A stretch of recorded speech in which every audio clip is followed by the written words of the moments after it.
İbrahim abiyle bir biraz şeydi, mızmızdı he. Yo senden çok mal almış. Öyle şey değil. Aferin. Beğendiğini alır. Abi. Bak Türkiye'de bunu bulamazsın. Vallahi.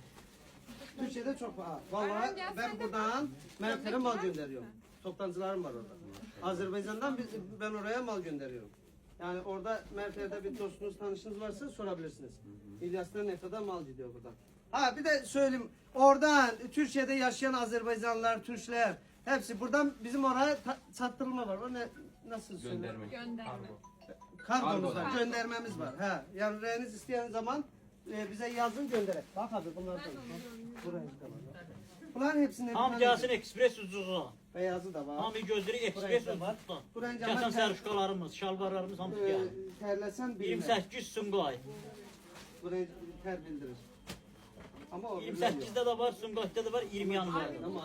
Bütün filialımızda hamıyı Koyu gözlüyor. rengi var mı böyle lacivert? He var. Lakot. Ha Ha. onunla. Evet o. Şu 5 O tane rengi çift. çok güzel. Sifte eledi abimiz. Eli yüngül olsun inşallah. Bunlar satılmaz abi gelip sen nerede olsa bulurum boğarım seni. Sağ olun var. Ben-